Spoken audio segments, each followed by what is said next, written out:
Hello, everyone. Welcome back to another episode of the National League Lowdown. There was drama last week at Wembley in the playoff final, but there wasn't as much drama this week with the FA Trophy final.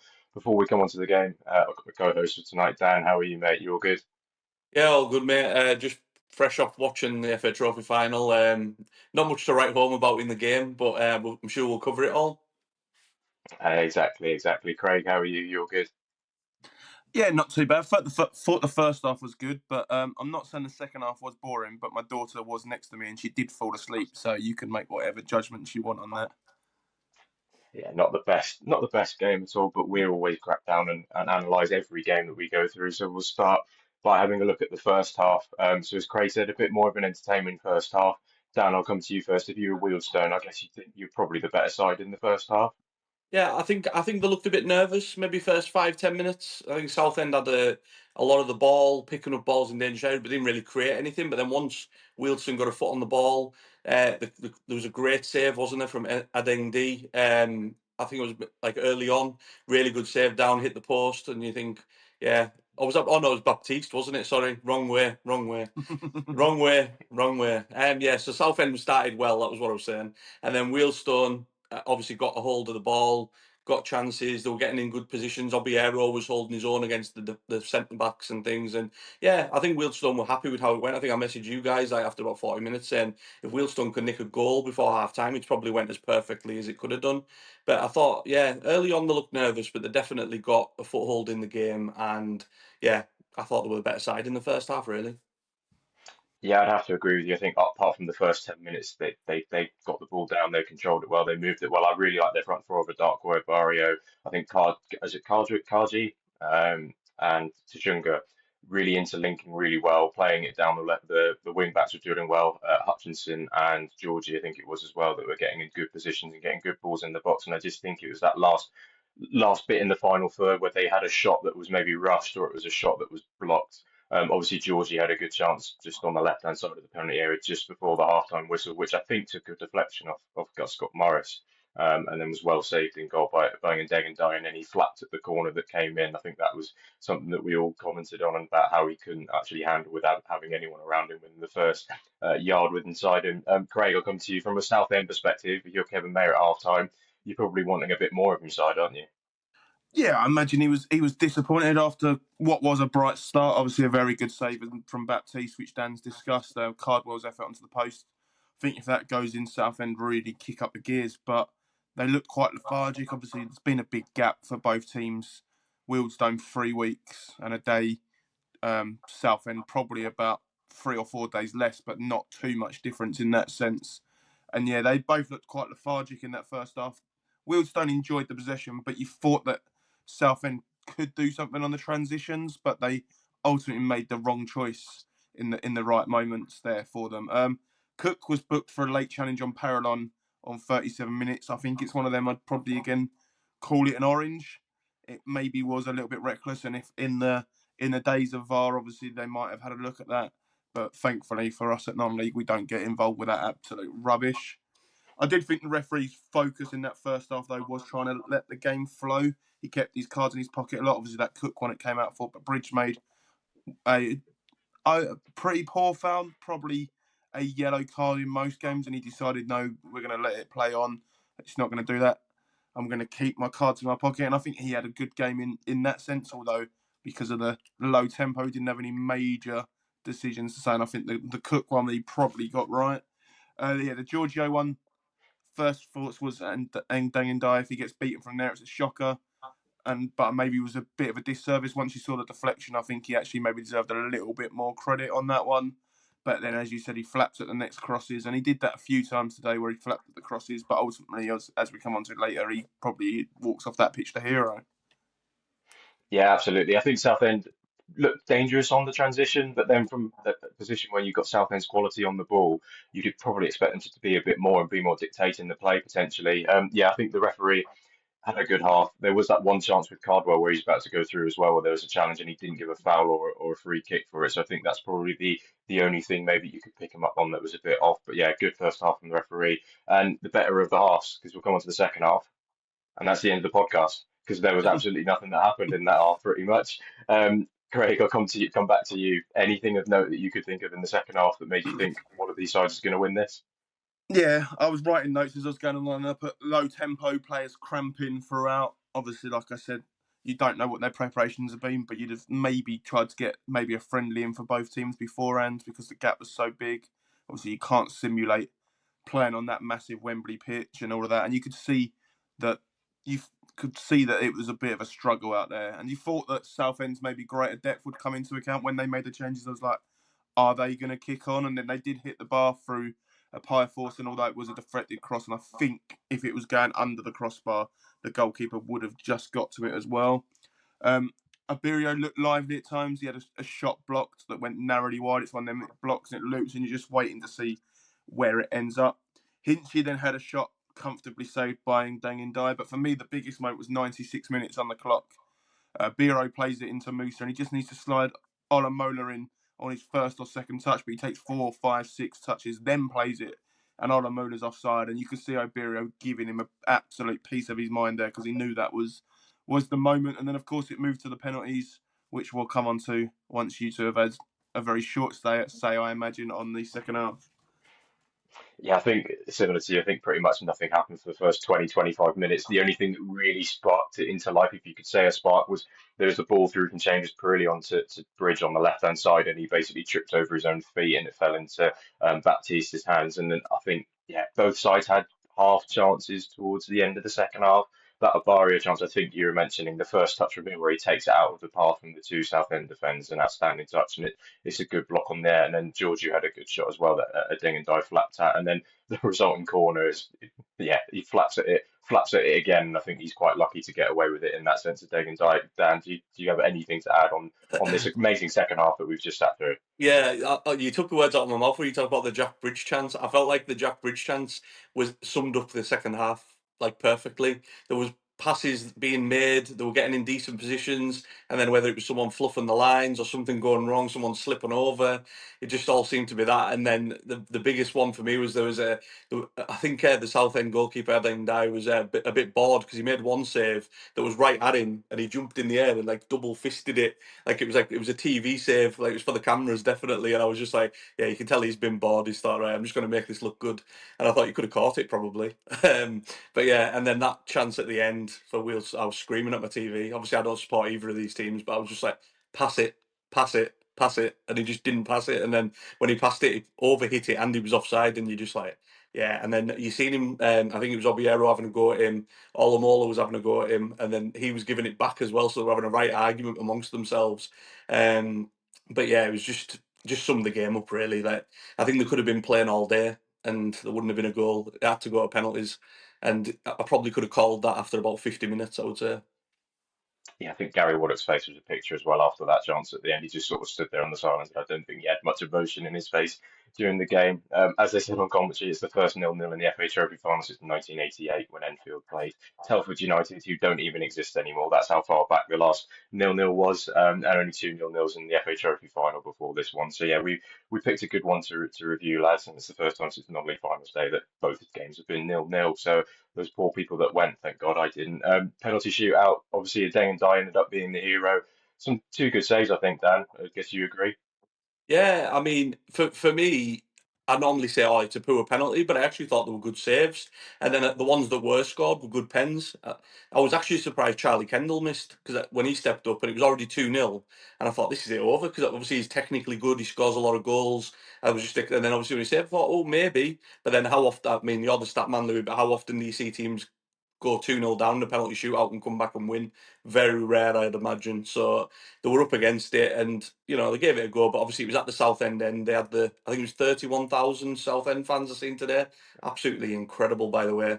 Like I always say, like Carlisle's massive, but Southend are just as massive. And it's a massive credit to them. And the fact it was in front of their fans as well is good for them. And you could see the emotion at the end because I think someone said that's their first domestic trophy they've ever won in their history.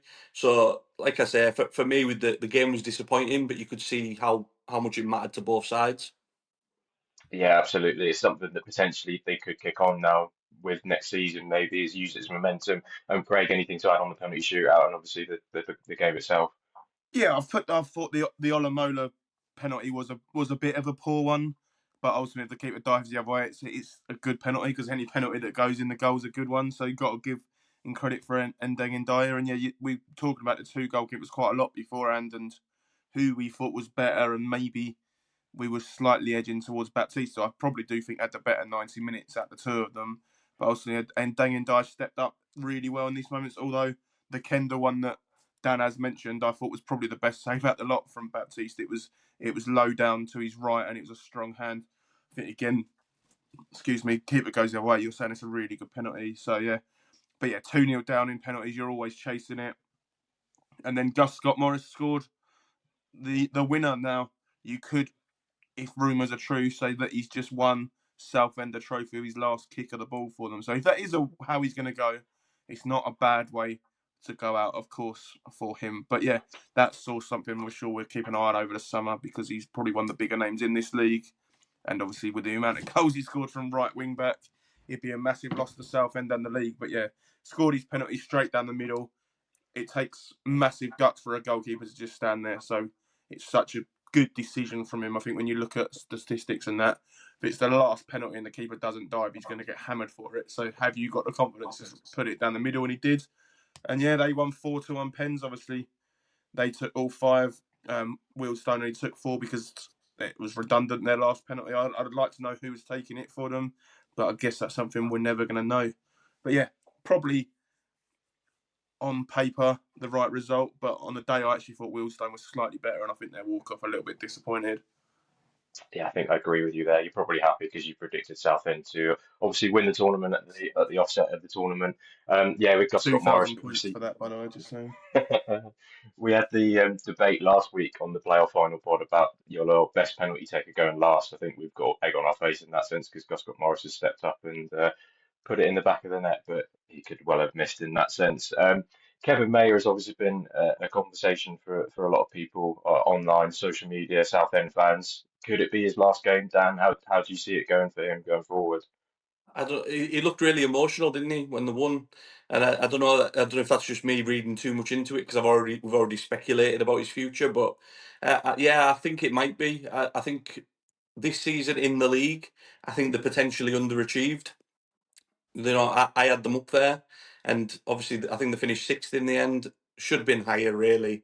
And I think for them to move forward, this is a good springboard for them now. They've just won their first trophy. If they can keep the players like Scott Morris and players like that, if they can keep them and maybe bring someone else in. But I think the fan base is quite divided though. Just the vibe I get when I speak to people, like on Twitter and TikTok and all that. It's like you see some of them and they're like, "Oh no, he's definitely staying." But then there's some of them saying, "Oh, we maybe need a bit of a freshen up, bit of a change," and only time will tell. But I think he's done a good job of steadying the ship when they were in rocky times and winning them the first trophy. So even if he does leave, I think he's left on the best of notes. Yeah, absolutely. I mean, I think going forward to next season, the aim for them has to be to go and win the league because that is the easiest way, obviously, to get out of the division. But you don't want that lottery of the playoffs again. And I noticed something the commentator said about the takeover in 2024. And since then, there obviously has been that shift in terms of them getting playoff 2 seasons in a row, whereas before they had player turnover, their points deduction. So, yeah, there's a side to it where you think he's had 2 years worth of a solid foundation. Craig, do you have anything to add on Kevin Maher and your opinion on the whole thing? Yeah, before the game, I'd have said it was his last game, but I kept it on the telly for a little bit longer, and he was speaking to Matt Smith and Stuart Pearce afterwards, and he seemed to be talking about next season already. And so maybe if it is the end of the way, it's not on his terms. It seems everything he was thinking about was maybe still next season, and this being the start. We've had the hardship. We've built a solid base over 2 seasons. He's like, that has taken us time. They probably did overachieve last season from where they started the season with all the troubles finishing off kind of thing, and then getting to the playoff final despite finishing 7th. That maybe we all thought they'd kick on a lot more this season. They didn't as much as we did, but they still obviously improved their league position, just didn't go as far in the actual playoffs. So yeah, I think it's probably time because I think the fan base is already slightly divided, and I think it may be a time for someone else to come in and get a fresh start. But ultimately, I don't know who's out there who Southend fans would want either. Sometimes it's better the devil you know. When I say the devil, I mean the bloke that's got your playoff 2 years in a row and the FA trophy. So I'm really undecided on this one. Before the game, I'd have said yes, I think it's time. But the way he was talking, the way he seems like he wants to be there next season, I think if he does go, it might not be by mutual consent. At the moment, it might be put that way, but I think it might be a bit of a jump before he's pushed kind of thing if it is the case that it comes up with mutual consent. But I said Mark Hughes was going to stay earlier in the season, and I'm going to say Kevin Maher is going to be in charge of Southend for the first game of the season, Yeah, lots which I happening wouldn't have in said. this. I'd have gone against that. So Yeah. I'm flip-flopping like the Sharpley. Yeah, lots happening in the summer, which we'll obviously cover on the podcast. So do keep tuning in. Yeah, it's an interesting one. Obviously, Southend are giant. It's mad that they've been in it for 5 seasons already when you think about it, and they're obviously a championship side in 2007, I think it was. So they'll be obviously looking to get out of it. Craig, I'll come back to you because I believe you've got an opinion on the FA Trophy as a whole that you'd like to share with us. Yeah, absolutely. Cheers, mate. The biggest problem for me was obviously the game was 3 weeks after the league season. That Wealdstone hadn't kicked the ball in anger for 22 days. Southend for probably about 18. And obviously you can train, you can do all these different things, but nothing beats a bit of match practice. Now, the counter are going to move it forward a couple of weeks. Won't happen because the playoffs rightly take the lead. They should always take the lead. We don't want the playoff situation like it was last year where it was on June the 1st. My suggestion, and I know most people hate anyway, and a lot of teams don't actually compete in, is scrap the National League Cup. The FA Trophy doesn't start till January, which the league clubs, the National League clubs don't come in till January. A bit like the FA Cup for obviously higher up as well. I'd argue play it like the League Cup midweek between September and January, with the final being held probably around the same time as the League Cup final is there. And maybe if you're looking for some more grey fences, because a lot of teams did rotate this year, is maybe finding some kind of thing that can help teams push up the leagues as well. Maybe a bit more financial backing towards it. Because if it's coming before the end of the window, they can then put some more resource in their team because they've won it to help them push for the league title and the playoffs. I don't think I did have in my mind there maybe saying that the winners get a playoff place, but for me that's ridiculous. As I was saying it, I was thinking no, that doesn't work either.